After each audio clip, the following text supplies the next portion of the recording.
स्वागत है आपका एक और महत्वपूर्ण क्लास में। यदि आप UP, TGT, PGT, NET, BPSC, JRC, GDC, LT, KVS, UP TET, STET इन परीक्षाओं की तैयारी कर रहे हैं, जिसमें हिंदी व्याकरण से संबंधित सवाल पूछे जाते हैं, तो यह क्लास आपके लिए बहुत महत्वपूर्ण है। यदि आप हमारे चैनल हिंदी गुरुकुल एकेडमी पर नए हैं, तो आप चैनल को सब्सक्राइब कर लें और यदि आपने सब्सक्राइब किया है, तो आप वीडियो को लाइक ज़रूर करें। तो चलिए शुरू करते हैं आज की एक और महत्वपूर्ण क्लास। पहला सवाल कह रहा है कि एक तो दोस्त था ही, उस पर दूसरा दोस्त लग जाना की सही कहावत होगी। ए अजल गगरी छलकत जाए, बी हाथ कंगन को आरसी क्या, सी एक तो करेला दूजे नीम चढ़ा और डी छोटा मुंह बड़ी बात। तो आपको बताना है कि जो अर्थ लिखा है उसके लिए जो सही कहावत है वो क्या होगी। तो सही कहावत हो जाएगी एक तो करेला दूजे नीम चढ़ा, अर्थात विकल्प सी जो है इसका उत्तर सही होगा। अर्थात एक तो दोस्त था और दूसरा दोष लग जाना। सवाल नंबर दूसरा करें कि वाक्य रचना का सही क्रम क्या है। आपको बताना कि वाक्य रचना का सही क्रम क्या होता है। ए क्रिया कर्ता कर्म, बी करे कर्म कर्ता क्रिया, सी करे कर्ता क्रिया कर्म और डी करे कि कर्ता कर्म और क्रिया। तो वाक्य रचना का जो सही क्रम होता है वो होता है पहले कर्ता, फिर उसके बाद कर्म और उसके बाद क्रिया, अर्थात विकल्प डी जो है इसका उत्तर सही हो जाएगा। अब आते हैं सवाल नंबर तीसरा। करेक्ट निम्नलिखित वे शब्दों में शुद्ध शब्द क्या है। आपको इसमें से शुद्ध शब्द की पहचान करनी है। ए जिजीविषा, बी जिजीविषा, सी जिजीविषा और डी जिजीविषा। सब जिजीविषा ही लिखा हुआ है, लेकिन आपको बताना कि इसमें से शुद्ध जिजीविषा जो है वो क्या होगा। जिजीविषा का सही अर्थ होता है जीने की इच्छा। तो आप बताना कि कौन सा सही होगा। तो इसमें से विकल्प बी जो है वो आपका सही हो जाएगा, बाकी सभी जो है वो गलत लिखे हुए हैं। चौथा करें कि आग्रह का विलोम क्या होगा। तो आपको आग्रह का विलोम बताना है कि आग्रह का विलोम क्या होता है। ए करे याचना, बी करे दुराग्रह, सी करे साग्रह और डी करे अनुरोध। तो आग्रह का विलोम जो होता है वो दुराग्रह होता है, अर्थात विकल्प बी जो है उत्तर चौथे का सही हो जाएगा। अब आते हैं सवाल नंबर पांचवा। पांचवे में क्या करें करें सत्यदल कब सत्यदल शब्द जो है निम्नलिखित में से किसका पर्यायवाची है। आपको बताना कि सत्यदल शब्द जो है वो निम्नलिखित में से किसका पर्यायवाची है। ए कमल, बी पुष्प, सी कुमुदिनी और डी वस्त्र। तो सत्तल के बारे में आपको बताना कि सत्यजल जो शब्द है वो कमल का पर्यायवाची शब्द है, विकल्प ए जो है इसका उत्तर सही होगा। कमल के अन्य पर्यायवाची की बात करें तो अरविंद होगा, जलज होता है, सरोज होता है, पंकज, अंबुज, पुंडरीक, नलिन, ये सभी जो है कमल के क्या होते हैं वो पर्यायवाची होते हैं। छठवां सवाल करें कि चंद्रिका का पर्याय क्या है। आपको बताना कि चंद्रिका का पर्यायवाची क्या होगा। ए करे चंद्रहास, बी रजत, सी कौमुदी और डी करे कि स्वर्ण किरण। तो चंद्रिका का पर्यायवाची क्या होगा। तो चंद्रिका का पर्यायवाची कौमुदी होता है, विकल्प सी जो है वो सही हो जाएगा। इसके अलावा चांदनी, ज्योत्सना, चंद्रकला आदि जो है इसके पर्यायवाची होते हैं। बात करते हैं सवाल नंबर 7। कह रहा है कि छत्रयाणी शब्द में प्रत्यय क्या है। आपको छत्रयाणी शब्द में प्रत्यय बताना है। ए करे आनी, बी करे नी, सी करे ई और डी करे ए। तो छत्रयानी शब्द में आपको प्रत्यय बताना है कि देखिए जो इसमें मूल शब्द है वो क्षत्रिय मूल शब्द है और आनी प्रत्यय लगने से जो है वो छत्रयानी बना है, अर्थात विकल्प ए जो है इसका उत्तर सही हो जाएगा। आठवें सवाल में कह रहे हैं कि समास में आए पदों को छोड़कर जब किसी अन्य पदार्थ की प्रधानता हो तो कौन सा समास होता है। ए द्वंद्व समास, बी द्विगु समास, सी तत्पुरुष समास और डी बहुब्रीहि समास।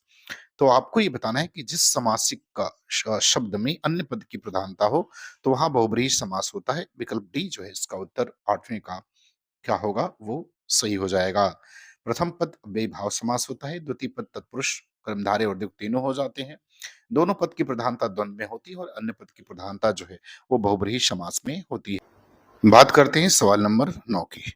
सवाल नंबर 9 में कह रहा है कि वाक्य के गुणों में सम्मिलित नहीं है। आपको बताना है कि वाक्य के गुणों में सम्मिलित नहीं है। ए लयबद्धता, बी सार्थकता, सी क्रमबद्धता और डी आकांक्षा। तो वाक्य के गुणों में लयबद्धता शामिल नहीं है, अर्थात विकल्प ए उत्तर इसका सही हो जाएगा। 10 नंबर सवाल में करें कि वृद्धि संधि का उदाहरण नहीं है।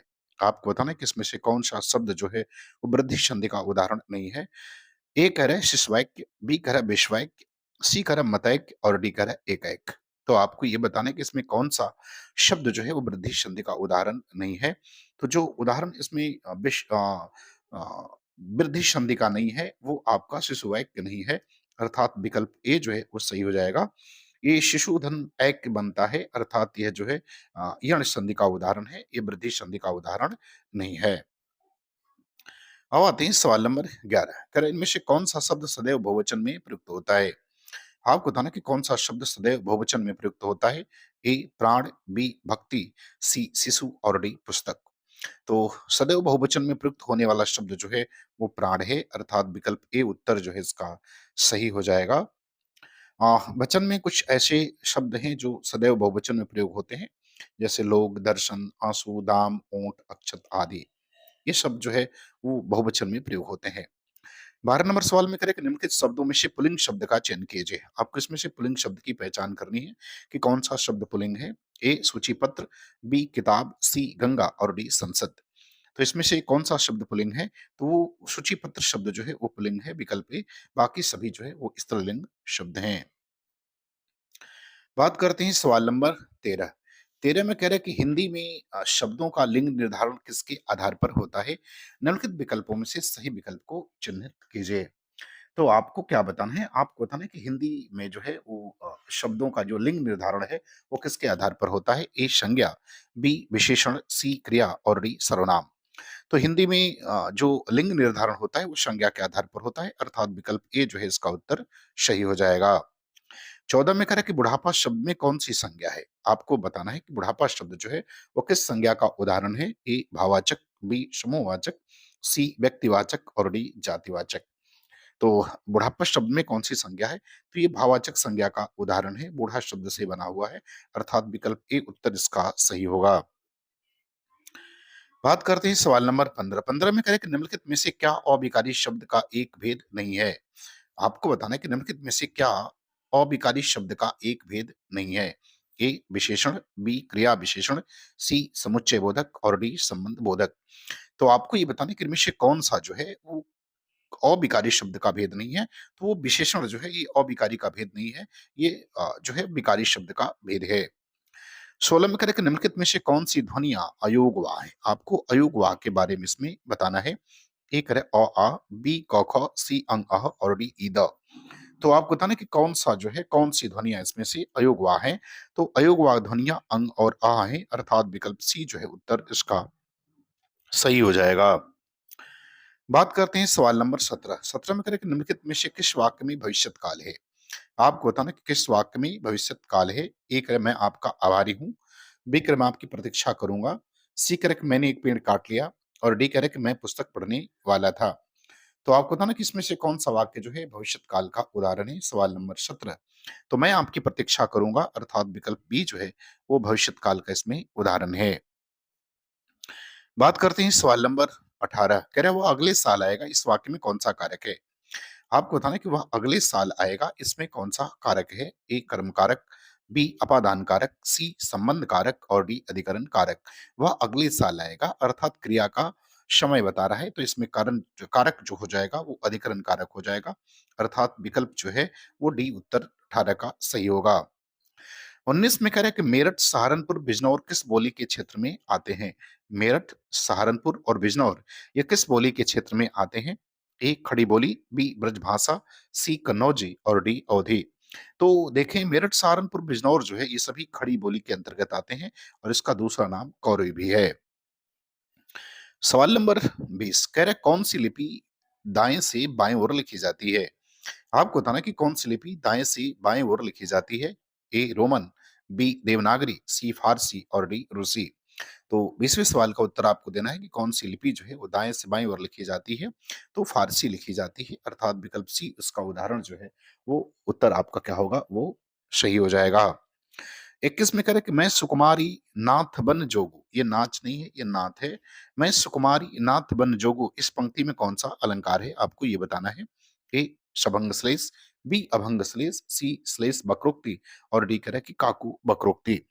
तो आपको बताना है कि मैं सुकुमारी नाथ बन जोगी, तो चूंकि इस पंक्ति में अगर देखा जाए तो सीता द्वारा स्वयं को कोमल तथा अपने पति राम को बन के योग्य होने का व्यंग किया गया है, अर्थात इसमें जो है वो काकू बकरोक्ति होगा, विकल्प डी जो है इसका उत्तर सही हो जाएगा। अब आते हैं सवाल नंबर 23। कह रहा देख लो साकेत नगरी है, यही स्वर्ग से मिलने गगन को जा रही। उप पंक्ति में कौन-सा अलंकार है? तो इसमें आपको अलंकार की पहचान करनी है।